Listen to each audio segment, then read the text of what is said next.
too much longer. But yeah, welcome in, everybody.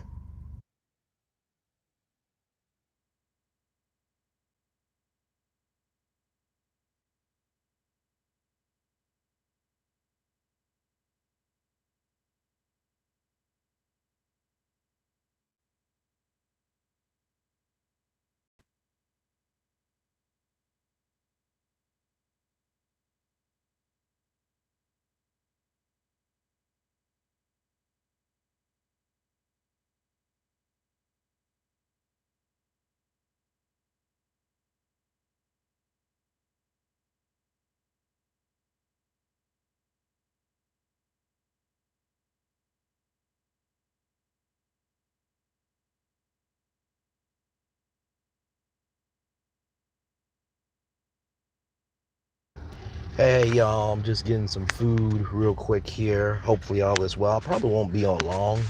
Um, but yeah, everyone is going live about the Arion thing, right? And to be honest with y'all, I think that this is going to end very badly. I do, because she also talked about the kids, which you should not bring up anybody's kids. Now, somebody in her video talked about her kid, and she blocked them. But at the end of the day, she's using that as a tactic. And I feel like if you gotta shoot that low, you're not really a person. No, no. Um, I know we all get frustrated. I know we all say things out of turn, but right is right and wrong is wrong, and that includes myself too. Because Lord Jesus, everything that I want to say, sometimes it just does not need to be said. It just doesn't.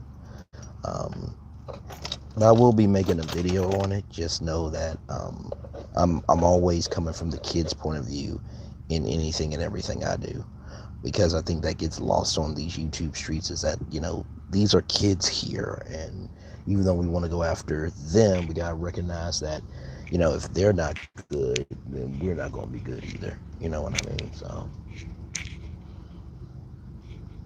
but but how y'all doing? Hopefully all is good with y'all. And hey, Linda Gamble, glad to have you here. It's always good to see you.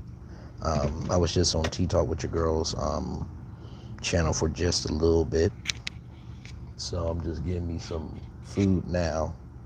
And yeah, kids are off limits. They're so off limits. It's not even funny. And yeah, I appreciate you. Like I said, if y'all were at T Talk's channel, I totally understand. I had to get off because literally I was laying in bed chilling, and then I saw the video from the Queen Seat with Jai Jai, and she just hit her 500 followers. Hang on, y'all.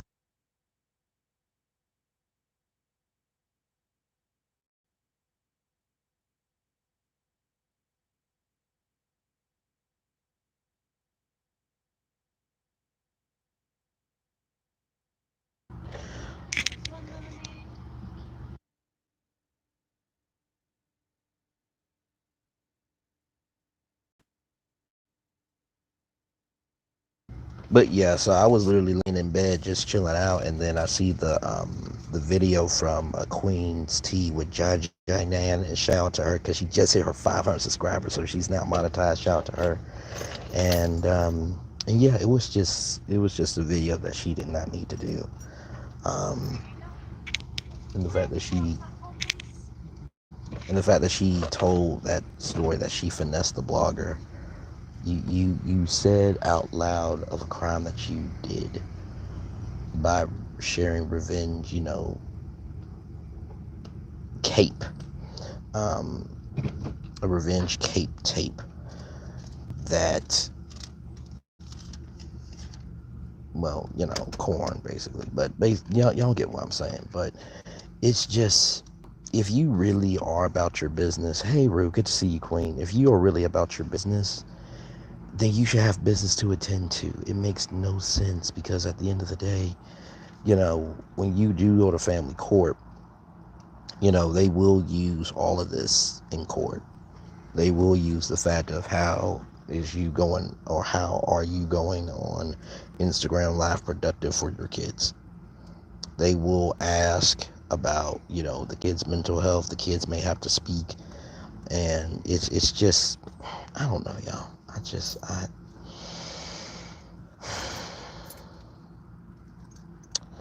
and honestly, to tell you the truth, I am far from perfect. I will always say that, without my parents and my sister and my dog, God rest his soul, I wouldn't be where I'm at today. There was a moment where I was at Kent State University, and I had a moment as the moderator, and I was frustrated in that moment because I knew what I was doing, but also too, my mom was in the audience, and I said, the people that really make me is, people like my mom and my dad and everything else. And I think a lot of times when you don't know how to speak, you have a limited vocabulary. That's something my big mama has told me.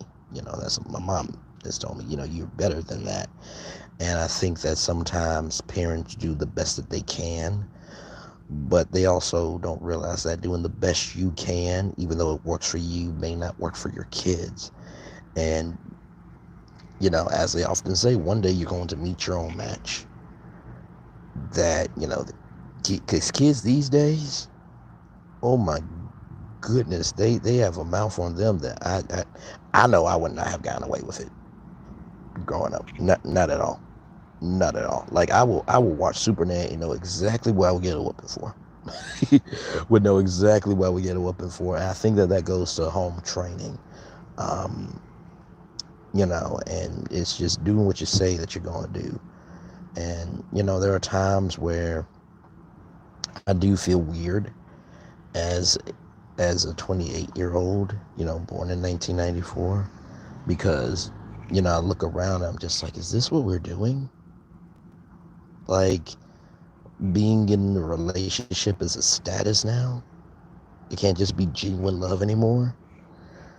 Trying to, exactly, Linda, exactly. Like my parents, they they gave me tough love, but they also loved me through that tough love. They really did. They still do. They still do. And I don't think that bonding of community is there anymore. It's sad to say that. It's sad because there are times where y'all probably have gotten, two whoopings on the same day, or, don't make me come up there and put some and put some braids in my hair. I remember my it was more my mom than my dad, but my mom said, "Now listen, we come up there with braids, we're gonna have to fool." And so I graduated high school. I said, "Okay, sis, now it's up to you to keep the record." And I can proudly say they never came up to our school, but also too, we were raised to do the right thing. Um, my mom said to me that, what you do is a reflection on you, because nobody will know your parents or anything else. And I think that instillment in me has made me who I am. And, sometimes I wonder if I am doing the most, or if I'm caring enough, or if I'm just feeling too many emotions. But I recognize that you will not be able to please everybody. And if you're the only person trying to be respectful, then that means you need a new group of people. You do. May says, my kids don't play about me and their dad. They will pop off. Absolutely, because you probably are a good parent, and you love your kids, but you're not going to put up with anything that you didn't raise them to do. Linda Gamble says, I remember those days that you got popped at the school and the neighbor and one time at home. So you got all the way around. Exactly right. Exactly right. Exactly right. And, when I speak, from the kids' point of view, I really do try to put a lot of tact, heart, and soul in what I say, because I think a lot of times we think that, when kids are, doing what they do, some people may think that the kids are, throwing a tantrum, right?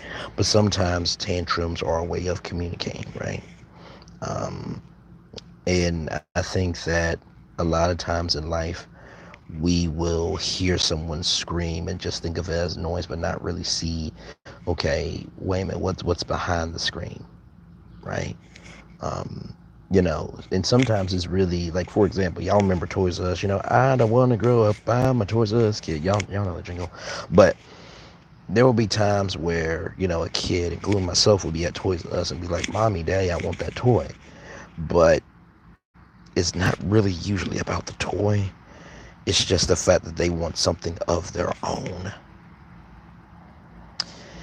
And I think that, in this society today, they talk about the participation trophy. And I'm kind of defensive on that, right? Because I do believe that kids should be rewarded for just showing up. I do. Because there's some kids that feel like, if they don't show up, that they're nothing. And every life should matter. So I think we should teach that. But also, too, we should teach that it's okay to place third place. Because you're still placed in the race. You're still placed in the game. Even, for example, can you imagine those two brothers, the Kelsey brothers, who played the Super Bowl? I had my opinions that night. My family heard me loud and clear. And my dad was like, Bray, you need to stop, because at the end of the day, they're still going to get paid and everything else. And I'm like, yeah, you know what? You're right. But just because you're not the person that caught that final touchdown to win the Super Bowl doesn't mean that your contribution didn't matter, because guess what? You won the Super Bowl. So it really is about making sure that you are about being a team leader and not a selfish leader, right? If you want to go to the finish line, get there by yourself. But if you want to win a marathon, or, I'm paraphrasing, but y'all get what I'm saying. You go together. So the serenity prayer is, whew, accept the things you can change. Accept the things you can change the things you can, and have the wisdom to know the difference. You know what I mean? And that prayer is really real, because there's going to be some things in life that you're not going to be able to change. You're not.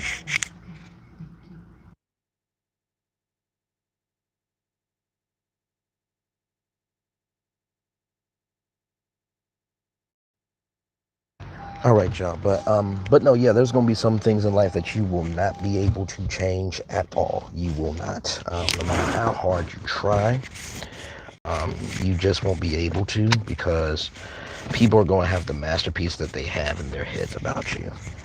But all you can do, hey, Simone, welcome in. All you can do is okay. All you can do is what you can with what you got while you got it. And I think that's the biggest thing. I really do. It's just, there's bigger things to do in this world, y'all. It is.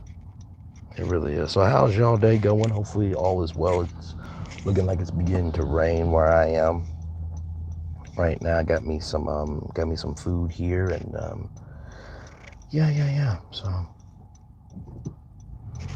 um, y'all got any plans for tonight? It is a Wednesday night. Sorry, y'all. Oh, I'm right there in y'all face. Hi. Do not like this cord. You get not see around it.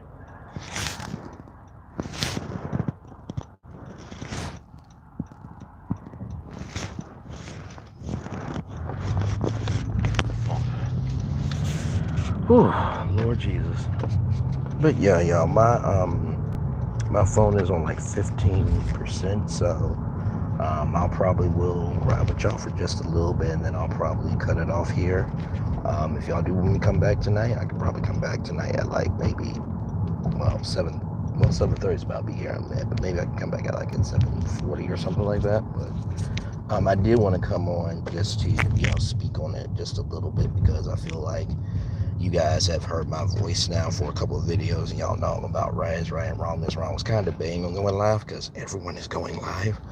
But also, too, don't despise small beginnings. And, I've always believed that, there's something powerful about being the underdog in anything that you do. Being the underdog means you get to fail, you get to try, you get to explore. No one is judging you, and you may feel, casted astray. But here's the best thing about being planted.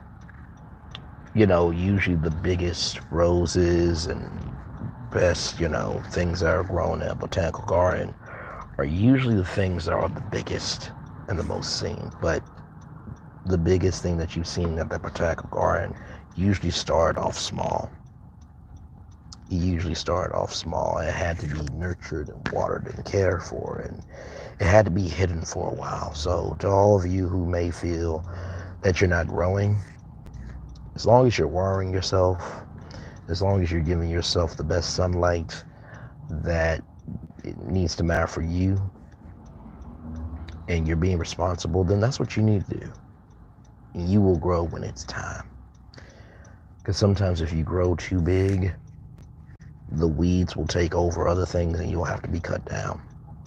I'd rather take my time and grow into something beautiful than overgrow and be cut down. So, but yeah, I just wanted to come on, just say hi for just a little bit. Like I said, my phone is on 15%. Well, now it's at 13%, but I'll be back at home in just a little bit. I'll charge up. I may go back on Tea Talk with Your Girls panel for a little bit. And yeah, but one love, much love, all that good stuff. I'll be back a little bit later on tonight. Of course, y'all know I got the Ox Collab at 10, 9 Central on Clubhouse. I have not chosen a topic. It may be another chill, nice chill room. But I just want y'all to know that I certainly appreciate, love y'all, and value y'all so much. But y'all see you soon. Bye, everybody.